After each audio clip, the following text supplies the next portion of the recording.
este tumulto, visto que não há razão para tal coisa.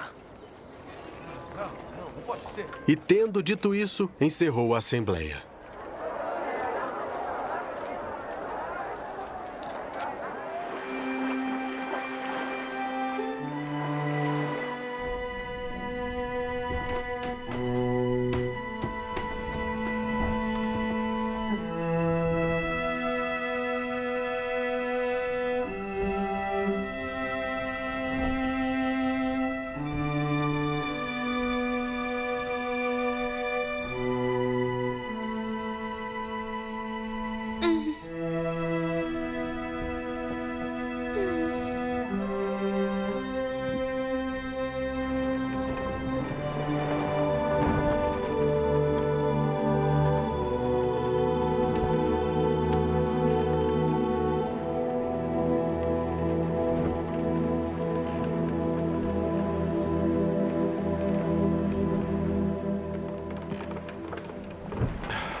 Cessado o tumulto, Paulo mandou chamar os discípulos e, depois de encorajá-los, despediu-se e partiu para a Macedônia.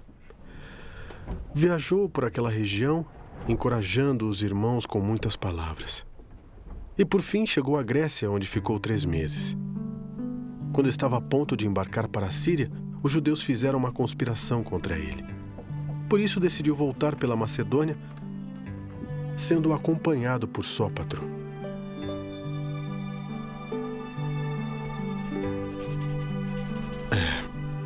Filho de Pirro e de Bereia,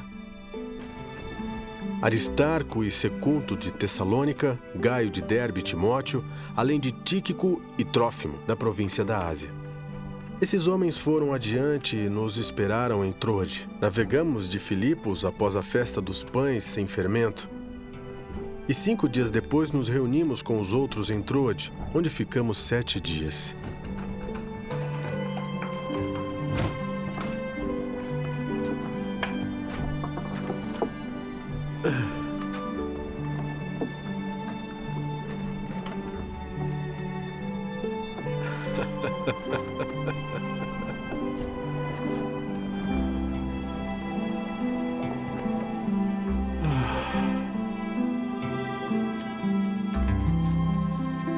No primeiro dia da semana, reunimos-nos para partir o pão. E Paulo falou ao povo. Pretendendo partir no dia seguinte, continuou falando até a meia-noite. Havia muitas candeias no piso superior onde estávamos reunidos.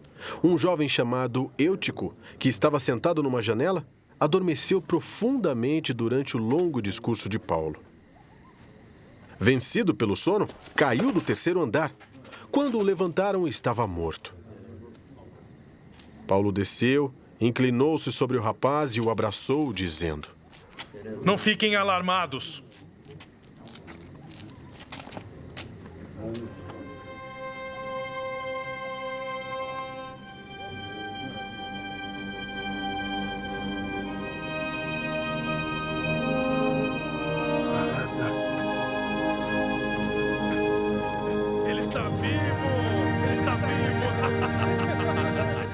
Então subiu novamente, partiu o pão e comeu. Depois continuou a falar até o amanhecer e foi embora. Levaram vivo o jovem, o que muito os consolou.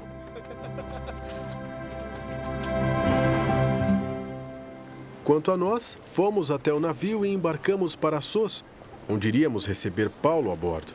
Assim ele tinha determinado, tendo preferido ir a pé. Quando nos encontrou em Assos, nós o recebemos a bordo e prosseguimos até Mitilene. No dia seguinte, navegamos dali e chegamos defronte de Quio. No outro dia, atravessamos para Samos e um dia depois chegamos a Mileto. Paulo tinha decidido não aportar em Éfeso para não se demorar na província da Ásia, pois estava com pressa de chegar a Jerusalém, se possível antes do dia de Pentecoste. De Mileto, Paulo mandou chamar os presbíteros da igreja de Éfeso.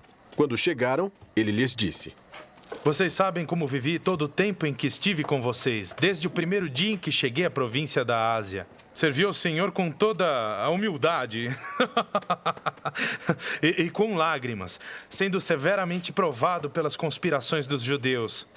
Vocês sabem que não deixei de pregar-lhes nada que fosse proveitoso, mas ensinei-lhes tudo publicamente e de casa em casa. Testifiquei tanto a judeus como a gregos que eles precisam converter-se a Deus com arrependimento e fé em nosso Senhor Jesus. Agora, compelido pelo Espírito, estou indo para Jerusalém sem saber o que me acontecerá ali. Senão que em todas as cidades o Espírito Santo me avisa que prisões e sofrimentos me esperam.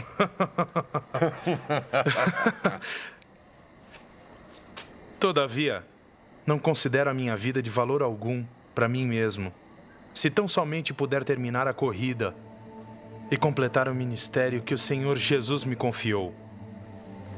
É de testemunhar do Evangelho da graça de Deus. Agora eu sei que nenhum de vocês, entre os quais passei pregando o reino, verá novamente a minha face.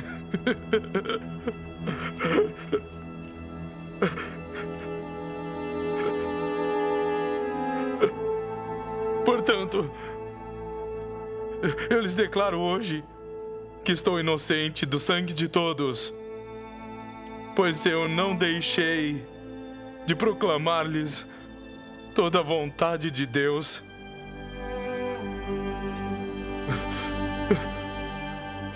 Cuidem de vocês mesmos e de todo o rebanho sobre o qual o Espírito Santo os colocou como bispos, para pastorearem a igreja de Deus que ele comprou com seu próprio sangue. Eu sei que depois da minha partida, lobos ferozes penetrarão no meio de vocês e não pouparão o rebanho.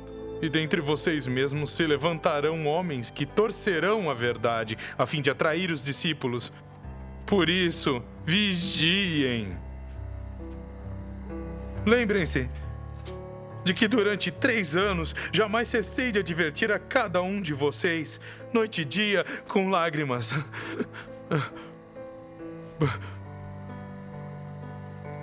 Agora, eu os entrego a Deus. E a palavra da sua graça, que pode edificá-los e dar-lhes herança entre todos os que são santificados. Eu não cobicei a prata, nem o ouro, nem as roupas de ninguém. Vocês mesmos sabem que essas minhas mãos supriram minhas necessidades e a dos meus companheiros. Em tudo o que fiz, mostrei-lhes que, mediante o trabalho árduo, devemos ajudar os fracos, lembrando as palavras do próprio Senhor Jesus, que disse: a maior felicidade em dar do que em receber.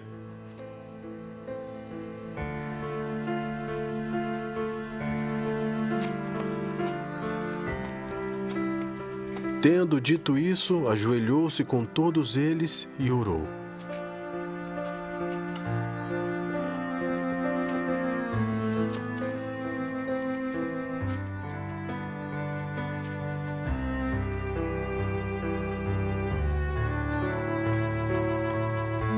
Todos choravam muito e, abraçando-o, o beijavam. O que mais os entristeceu foi a declaração de que nunca mais veriam a sua face. Então, o acompanharam até o navio.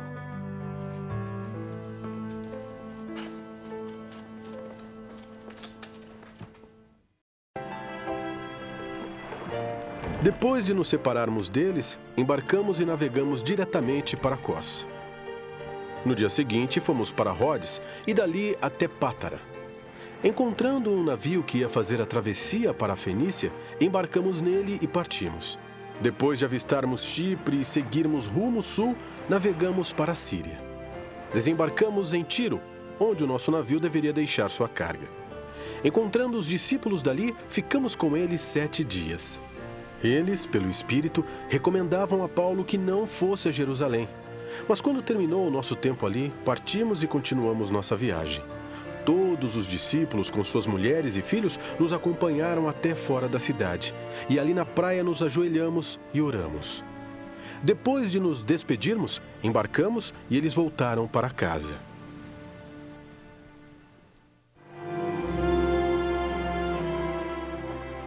Demos prosseguimento à nossa viagem partindo de Tiro e aportamos em Ptolemaida, onde saudamos os irmãos e passamos um dia com eles. Partindo no dia seguinte, chegamos a Cesareia e ficamos na casa de Filipe, o evangelista, um dos 7. Ele tinha 4 filhas virgens que profetizavam. Depois de passarmos ali vários dias, desceu da Judéia um profeta chamado Ágabo. Vindo ao nosso encontro, tomou o cinto de Paulo e, amarrando as suas próprias mãos e pés, disse: Assim diz o Espírito Santo: desta maneira os judeus amarrarão em Jerusalém o dono deste cinto e o entregarão aos gentios. Quando ouvimos isso, nós e o povo dali rogamos a Paulo que não subisse para Jerusalém. Então Paulo respondeu: Por que vocês estão chorando e partindo meu coração? Estou pronto não apenas para ser amarrado, mas também para morrer em Jerusalém pelo nome do Senhor Jesus. Como não pudemos dissuadi-lo, desistimos e dissemos: Seja feita a vontade do Senhor.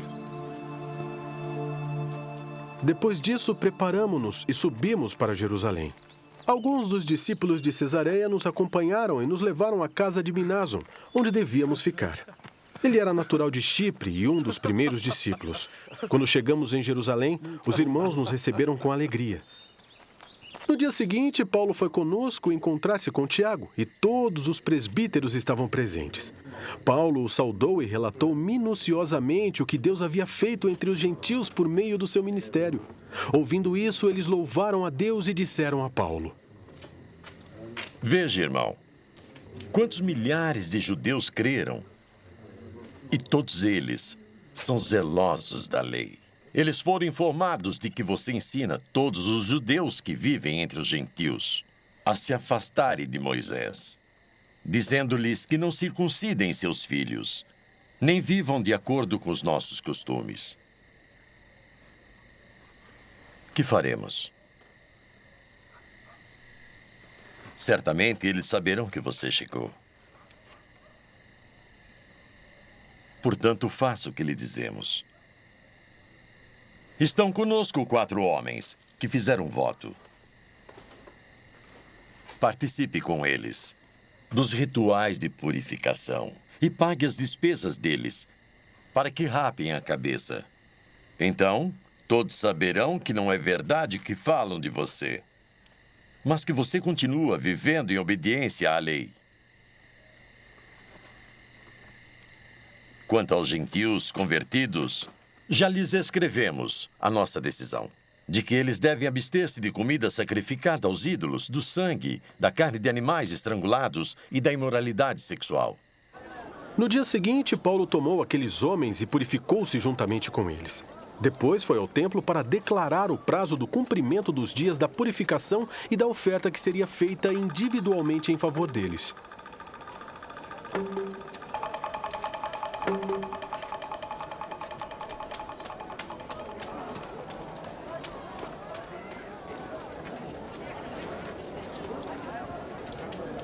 Quando já estavam para terminar os 7 dias, alguns judeus da província da Ásia, vendo Paulo no templo, agitaram toda a multidão e o agarraram, gritando: Israelitas, ajudem-nos! Este é o homem que ensina a todos em toda parte, contra o nosso povo, contra a nossa lei e contra este lugar. Além disso, ele fez entrar gregos no templo e profanou este santo lugar. Anteriormente, eles haviam visto o efésio Trófimo na cidade com Paulo e julgaram que Paulo o tinha introduzido no templo. Toda a cidade ficou alvoroçada e juntou-se uma multidão. Agarrando Paulo, arrastaram-no para fora do templo e imediatamente as portas foram fechadas. Tentando eles matá-lo, chegaram notícias ao comandante das tropas romanas de que toda a cidade de Jerusalém estava em tumulto. Ele reuniu imediatamente alguns oficiais e soldados e com eles correu para o meio da multidão. Quando viram o comandante, os seus soldados pararam de espancar Paulo. O comandante chegou, prendeu e ordenou que ele fosse amarrado com 2 correntes. Então perguntou quem era ele e o que tinha feito. Alguns da multidão gritavam uma coisa, outros gritavam outra. Não conseguindo saber ao certo o que havia acontecido por causa do tumulto, o comandante ordenou que Paulo fosse levado para a fortaleza.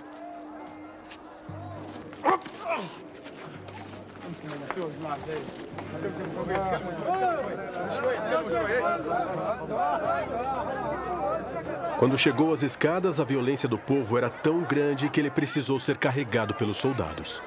A multidão que o seguia continuava gritando: "Acaba com ele!" Quando os soldados estavam para introduzir Paulo na fortaleza, ele perguntou ao comandante: Eu posso dizer-te algo? Você fala grego? Perguntou ele. Não é você o egípcio que iniciou uma revolta? E há algum tempo levou 4.000 assassinos para o deserto? Paulo respondeu: Eu sou judeu, cidadão de Tarso, cidade importante da Cilícia. Permite-me falar ao povo. Tendo recebido permissão do comandante, Paulo levantou-se na escadaria e fez sinal à multidão. Quando todos fizeram silêncio, dirigiu-se a eles em aramaico: Irmãos e pais, ouçam agora a minha defesa. Quando ouviram que lhes falava em aramaico, ficaram em absoluto silêncio. Então Paulo disse: Eu sou judeu, nascido em Tarso, da Cilícia, mas criado nessa cidade. Fui instruído rigorosamente por Gamaliel na lei dos nossos antepassados, sendo tão zeloso por Deus quanto qualquer um de vocês hoje. Persegui os seguidores deste caminho até a morte, prendendo tanto homens como mulheres e lançando-os na prisão, como podem testemunhar o sumo sacerdote e todo o conselho, de quem cheguei a obter cartas para seus irmãos em Damasco. E fui até lá, a fim de trazer essas pessoas a Jerusalém como prisioneiras para serem punidas. Por volta do meio-dia, eu me aproximava de Damasco quando, de repente, uma forte luz vinda do céu brilhou ao meu redor. Eu caí por terra e ouvi uma voz que me dizia: Saulo, Saulo, por que você está me perseguindo? Então eu perguntei: quem és tu, Senhor? Eu sou Jesus, o Nazareno, a quem você persegue. Ele respondeu: os que me acompanhavam viram a luz, mas não entenderam a voz daquele que falava comigo. Assim perguntei: o que devo fazer, Senhor? Levante-se, disse o Senhor, e entre em Damasco, onde lhe será dito tudo o que você deve fazer. Os que estavam comigo me levaram pela mão até Damasco, porque o resplendor da luz me deixara cego. Um homem chamado Ananias veio ver-me. Ele era piedoso segundo a lei e muito respeitado por todos os judeus que ali viviam. E pondo-se junto a mim, disse: irmão Saulo, recupere a visão. Naquele mesmo instante, eu consegui enxergá-lo. Então ele disse: o Deus dos nossos antepassados o escolheu para conhecer a sua vontade, para ver o justo e para ouvir as palavras da sua boca. Você será testemunha dele a todos os homens, daquilo que viu e ouviu. E agora, o que está esperando? Levante-se! Seja batizado e lave seus pecados, invocando o nome dele. Quando voltei a Jerusalém, estando eu a orar no templo, caí em êxtase e vi o Senhor que me dizia: depressa, me disse, saia de Jerusalém imediatamente, pois não aceitarão seu testemunho a meu respeito. Eu respondi: Senhor, estes homens sabem que eu ia de uma sinagoga a outra, a fim de prender e açoitar os que creem em ti. E quando foi derramado o sangue de tua testemunha, Estevão, eu estava lá, dando minha aprovação e cuidando das roupas dos que o matavam. Então o Senhor me disse: vá, eu enviarei para longe aos gentios. A multidão ouvia Paulo até que ele disse isso. Então todos levantaram a voz e gritaram: Tire esse homem da face da terra! Ele não merece viver! Estando eles gritando, tirando suas capas e lançando poeira para o ar, o comandante ordenou que Paulo fosse levado à fortaleza e fosse açoitado e interrogado para saber por que o povo gritava daquela forma contra ele.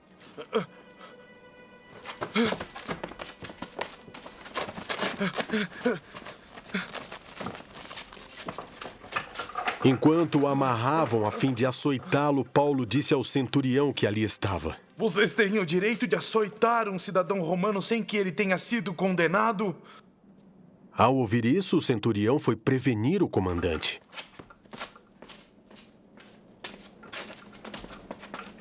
O que vais fazer? Este homem é cidadão romano. O comandante dirigiu-se a Paulo e perguntou: Diga-me, você é cidadão romano? Sim, eu sou. Ele respondeu. Então o comandante disse: Eu precisei pagar um elevado preço por minha cidadania. Eu a tenho por direito de nascimento. Respondeu Paulo. Os que iam interrogá-lo retiraram-se imediatamente. O próprio comandante ficou alarmado ao saber que havia prendido um cidadão romano.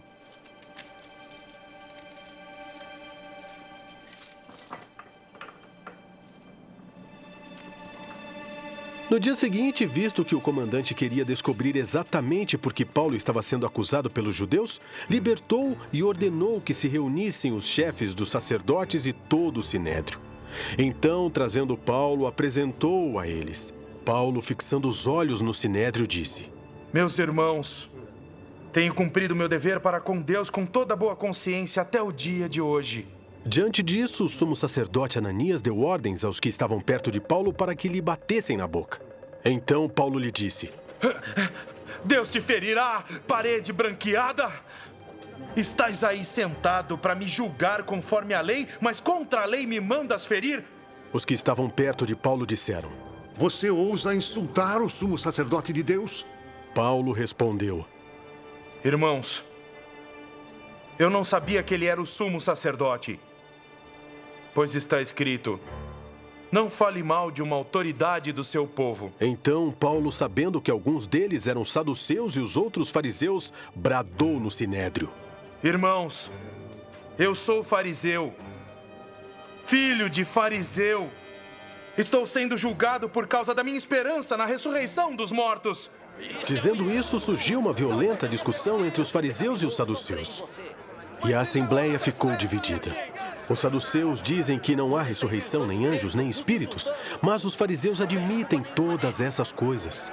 Houve um grande alvoroço e alguns dos mestres da lei, que eram fariseus, se levantaram e começaram a discutir intensamente, dizendo: Não encontramos nada de errado neste homem.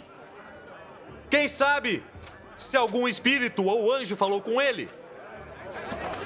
A discussão tornou-se tão violenta que o comandante teve medo que Paulo fosse despedaçado por eles. Então ordenou que as tropas descessem e o retirassem à força do meio deles, levando-o para a fortaleza. Acabem com ele! Vamos tirar as roupas dele!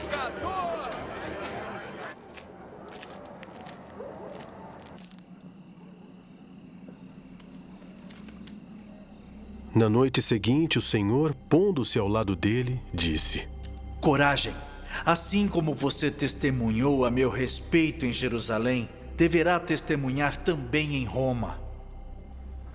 Na manhã seguinte, os judeus tramaram uma conspiração e juraram solenemente que não comeriam nem beberiam enquanto não matassem Paulo. Mais de 40 homens estavam envolvidos nessa conspiração. E dirigindo-se aos chefes dos sacerdotes e aos líderes dos judeus, disseram: juramos solenemente, sob maldição, que não comeremos nada enquanto não matarmos Paulo.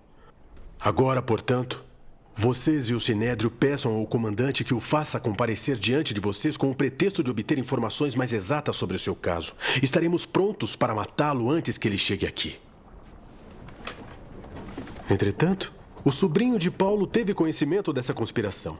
Foi à fortaleza e contou tudo a Paulo, que, chamando um dos centuriões, disse: leve este rapaz ao comandante, ele tem algo para lhe dizer. Assim ele o levou. Então disse o centurião: Paulo, o prisioneiro, chamou-me.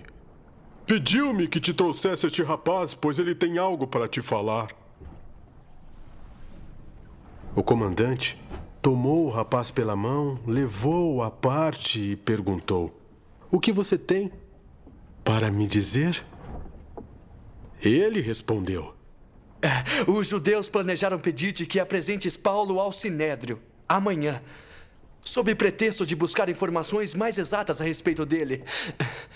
Não te deixes convencer, pois mais de 40 deles estão preparando uma emboscada contra Paulo. Eles juraram solenemente não comer nem beber enquanto não o matarem. Estão preparados agora, esperando que prometas atender-lhes o pedido. O comandante despediu o rapaz e recomendou-lhe: não diga a ninguém que você me contou isso. Então ele chamou 2 de seus centuriões e ordenou-lhes: preparem um destacamento de 200 soldados, 70 cavaleiros e 200 lanceiros, a fim de irem para Cesareia esta noite, às 9 horas. Providenciem montarias para Paulo e levem-no em segurança ao governador Félix. O comandante escreveu uma carta nestes termos: Cláudio Lísias, ao excelentíssimo governador Félix, saudações. Este homem foi preso pelos judeus, que estavam prestes a matá-lo, quando eu, chegando com minhas tropas, o resgatei, pois soube que ele é cidadão romano. Querendo saber por que o estavam acusando, levei-o ao sinédrio deles e descobri que ele estava sendo acusado em questões acerca da lei deles. Mas não havia contra ele nenhuma acusação que merecesse morte ou prisão. Quando fui informado de que estava sendo preparada uma cilada contra ele, enviei-o a Vossa Excelência e também ordenei que os seus acusadores apresentassem o que têm contra ele. Os soldados, cumprindo o seu dever, levaram Paulo durante a noite e chegaram a Antipátride. No dia seguinte, deixaram a cavalaria prosseguir com ele e voltaram para a fortaleza.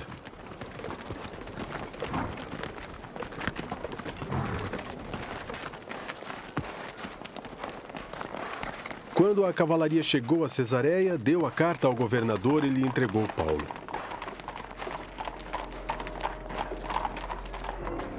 O governador leu a carta e perguntou de que província era ele. Informado de que era de Cilícia, disse: ouvirei seu caso quando os seus acusadores chegarem aqui. Então ordenou que Paulo fosse mantido sob custódia no palácio de Herodes.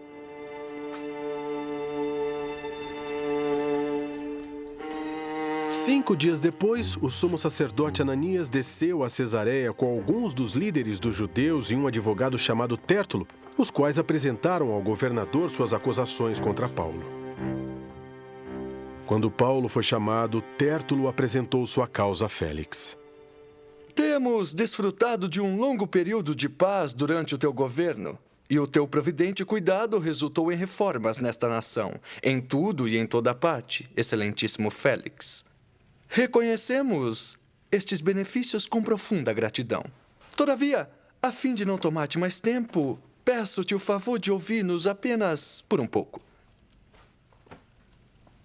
Verificamos que este homem é um perturbador, que promove tumultos entre os judeus pelo mundo todo. Ele é o principal cabeça da seita dos nazarenos e tentou até mesmo profanar o templo. Então, o prendemos e quisemos julgá-lo. Se tu mesmo interrogares, poderás verificar a verdade a respeito de todas estas acusações que estamos fazendo contra ele. Os judeus confirmaram a acusação, garantindo que as afirmações eram verdadeiras. Quando o governador lhe deu sinal para que falasse, Paulo declarou: Eu sei que há muitos anos tem sido juiz nessa nação, por isso de bom grado faço a minha defesa. Facilmente poderás verificar que há menos de 12 dias subi a Jerusalém para adorar a Deus. Meus acusadores não me encontraram discutindo com ninguém no templo, nem incitando uma multidão nas sinagogas ou em qualquer outro lugar da cidade. Nem, tampouco podem provar-te as acusações que agora estão levantando contra mim. Confesso-te, porém, que adoro o Deus dos nossos antepassados, como seguidor do caminho a que chamam seita. Eu acredito em tudo o que concorda com a lei e no que está escrito nos profetas, e tenho em Deus a mesma esperança desses homens, de que haverá a ressurreição tanto de justos como de injustos. Então, procuro sempre conservar minha consciência limpa diante de Deus e dos homens. Depois de estar ausente por vários anos, vim a Jerusalém para trazer esmolas ao meu povo e apresentar ofertas. Enquanto fazia isso, já cerimonialmente puro, encontraram-me no templo, sem envolver-me em nenhum ajuntamento e nenhum tumulto. Mas há alguns judeus da província da Ásia que deveriam estar aqui diante de ti e apresentar acusações, se é que tem algo contra mim. Ou os que aqui se acham deveriam declarar que crime encontraram em mim quando fui levado perante o Sinédrio. A não ser que tenha sido este, quando me apresentei a eles, bradei: por causa da ressurreição dos mortos, estou sendo julgado hoje diante de vocês. Então Félix, que tinha bom conhecimento do caminho, adiou a causa e disse: Quando chegar o comandante Lísias, eu decidirei o caso de vocês.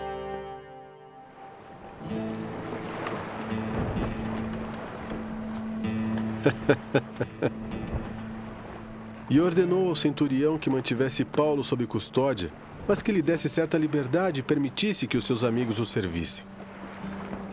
Vários dias depois, Félix veio com Drusila, sua mulher, que era judia. Mandou chamar Paulo e o ouviu falar sobre a fé em Cristo Jesus. Quando Paulo se pôs a discorrer acerca da justiça, do domínio próprio e do juízo vindouro, Félix teve medo e disse: basta por enquanto, pode sair. Quando achar conveniente, mandarei chamá-lo de novo. Ao mesmo tempo, esperava que Paulo lhe oferecesse algum dinheiro, pelo que mandava buscá-lo frequentemente e conversava com ele. Passados 2 anos, Félix foi sucedido por Pórcio Festo. Todavia, porque desejava manter a simpatia dos judeus, Félix deixou Paulo na prisão. 3 dias depois de chegar à província, Festo subiu de Cesareia para Jerusalém, onde os chefes dos sacerdotes e os judeus mais importantes compareceram diante dele, apresentando as acusações contra Paulo. Pediram a Festo o favor de transferir Paulo para Jerusalém contra os interesses do próprio Paulo, pois estavam preparando uma emboscada para matá-lo no caminho. Festo respondeu: Paulo está preso em Cesareia, e eu mesmo vou para lá em breve. Desçam comigo alguns dos seus líderes e apresentem ali as acusações que têm contra este homem, se realmente ele fez algo de errado.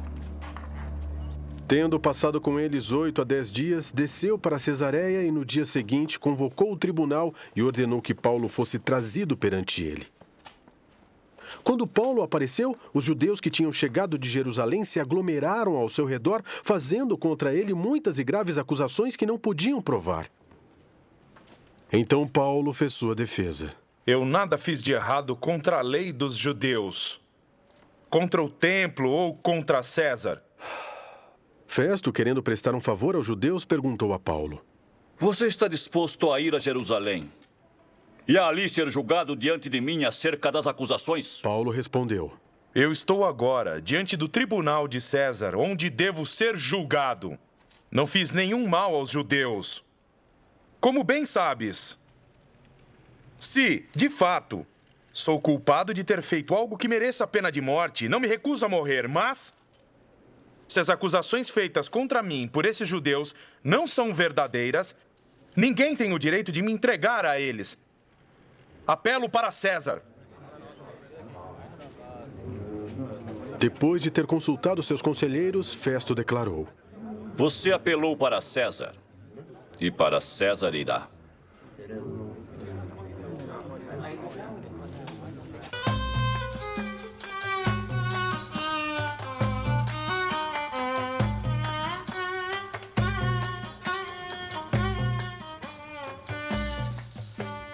Alguns dias depois, o rei Agripa e Berenice chegaram a Cesareia para saudar Festo. Visto que estavam passando muitos dias ali, Festo explicou o caso de Paulo ao rei. Há aqui um homem que Félix deixou preso. Quando fui a Jerusalém, o chefe dos sacerdotes e os líderes dos judeus fizeram acusações contra ele, pedindo que fosse condenado. Eu lhes disse que não é costume romano condenar ninguém antes que ele se defronte pessoalmente com seus acusadores e tenha a oportunidade de se defender das acusações que lhe fazem.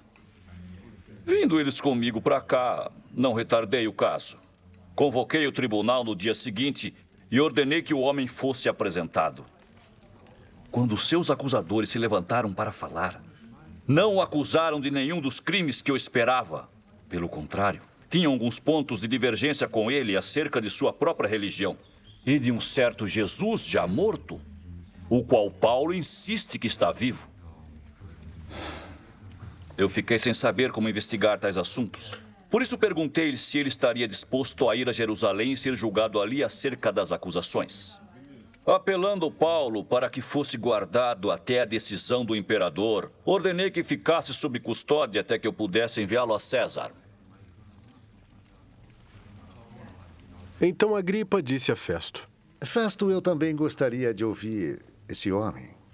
Ele respondeu: Amanhã o ouvirás.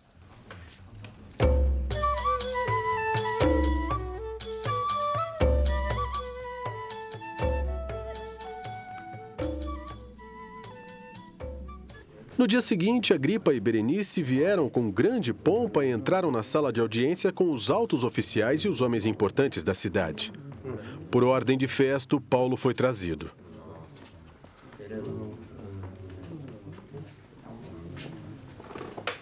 Então Festo disse: Ó rei Agripa, e todos os senhores aqui presentes conosco, vejam este homem. Toda a comunidade judaica me fez petições a respeito dele, em Jerusalém e aqui em Cesareia, gritando que ele não deveria mais viver.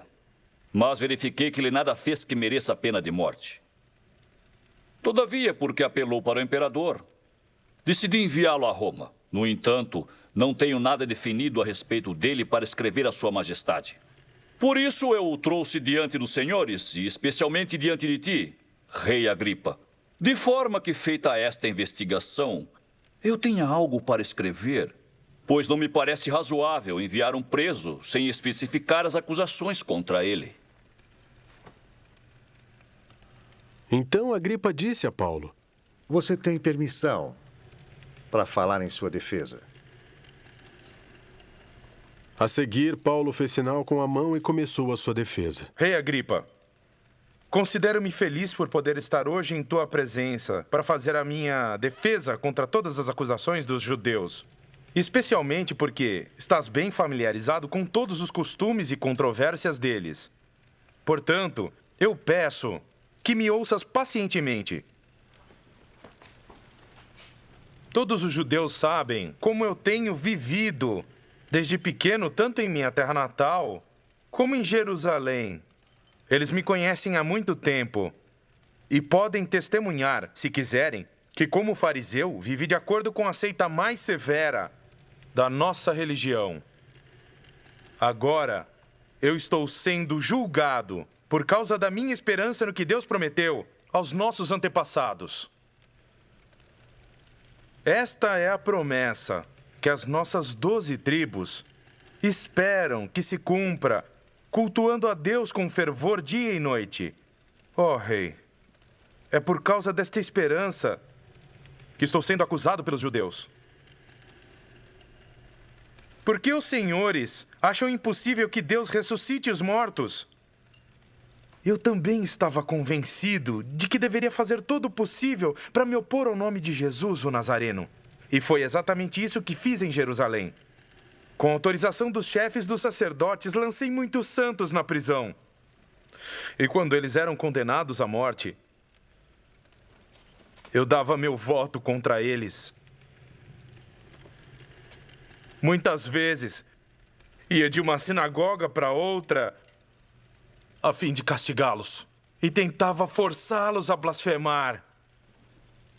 Em minha fúria contra eles, cheguei a ir a cidades estrangeiras para persegui-los.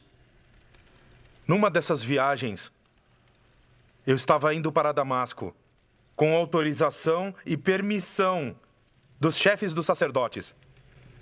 Por volta do meio-dia, ó rei, estando eu a caminho, eu vi uma luz do céu, mais resplandecente que o sol, brilhando ao meu redor e ao redor dos que iam comigo. Todos caímos por terra, então ouvi uma voz que me dizia em aramaico: Saulo, Saulo, por que você está me perseguindo? Resistir ao aguilhão só lhe trará dor. Então perguntei: quem és tu, Senhor? Sou Jesus, a quem você está perseguindo, respondeu o Senhor. Agora, levante-se e fique de pé. Eu lhe apareci para constituí-lo servo e testemunha do que você viu, a meu respeito, e do que lhe mostrarei. Eu o livrarei do seu próprio povo e dos gentios, e eu o envio para lhes abrir os olhos e convertê-los das trevas para a luz e do poder de Satanás para Deus, a fim de que recebam perdão dos pecados e herança entre os que são santificados pela fé em mim. Assim, rei Agripa, não fui desobediente à visão celestial. Preguei aos que estavam em Damasco, depois aos que estavam em Jerusalém e em toda a Judéia, e também aos gentios, dizendo que se arrependessem e se voltassem para Deus, praticando obras que mostrassem seu arrependimento. Por isso, os judeus me prenderam no pátio do templo e tentaram matar-me. Mas tenho contado com a ajuda de Deus até o dia de hoje. E por esse motivo, estou aqui e dou o testemunho tanto a gente simples como a gente importante. Não estou dizendo nada além do que os profetas e Moisés disseram que aconteceria, e que o Cristo haveria de sofrer e, sendo o primeiro a ressuscitar dentre os mortos, proclamaria a luz para seu próprio povo e para os gentios. A esta altura, Festo interrompeu a defesa de Paulo e disse em alta voz: Você está louco, Paulo! As muitas letras o estão levando à loucura! Eu não estou louco, excelentíssimo Festo, respondeu Paulo.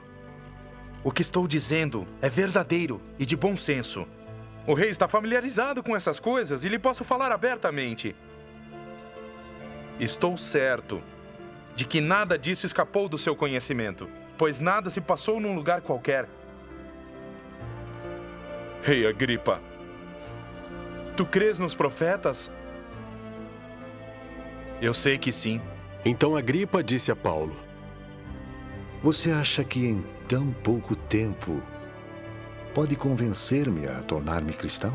Paulo respondeu: Em pouco ou em muito, peço a Deus que não apenas tu, mas todos os que hoje me ouvem se tornem como eu. Porém, sem essas algemas. O rei se levantou e com ele o governador e Berenice, como também os que estavam assentados com eles. Saindo do salão, comentavam entre si: Este homem não fez nada que mereça morte ou prisão. Ele poderia ser posto em liberdade se não tivesse apelado para César. Quando ficou decidido que navegaríamos para a Itália, Paulo e alguns outros presos foram entregues a um centurião chamado Júlio, que pertencia ao regimento imperial. Embarcamos num navio de Adramítio, que estava de partida para alguns lugares da província da Ásia, e saímos ao mar. Estando conosco, Aristarco, um macedônio de Tessalônica. No dia seguinte, ancoramos em Sidom, E Júlio, num gesto de bondade para com Paulo, permitiu-lhe que fosse ao encontro dos seus amigos para que estes suprissem as suas necessidades. Quando partimos de lá, passamos ao norte de Chipre, porque os ventos nos eram contrários. Tendo atravessado o mar aberto ao longo da Cilícia e da Panfilha, ancoramos em Mirra, na Lícia. Ali, o centurião encontrou um navio alexandrino que estava de partida para a Itália e nele nos fez embarcar. Navegamos vagarosamente por muitos dias e tivemos dificuldade para chegar a Quinido. Não sendo possível prosseguir em nossa rota devido aos ventos contrários, navegamos ao sul de Creta de fronte a Salmona. Costeamos a ilha com dificuldade e chegamos a um lugar chamado Bons Portos, perto da cidade de Lazéia. Tínhamos perdido muito tempo e agora a navegação se tornara perigosa, pois já havia passado o jejum. Por isso, Paulo os advertiu. Senhores, vejo que a nossa viagem será desastrosa e acarretará grande prejuízo para o navio, para a carga e também para as nossas vidas. Mas o centurião, em vez de ouvir o que Paulo falava, seguiu o conselho do piloto e do dono do navio. Visto que o porto não era próprio para passar o inverno, a maioria decidiu que deveríamos continuar navegando com a esperança de alcançar Fenice e ali passar o inverno. Este era um porto de Creta que dava para sudoeste e noroeste. Começando a soprar suavemente o vento sul, eles pensaram que haviam obtido o que desejavam. Por isso levantaram âncoras e foram navegando ao longo da costa de Creta.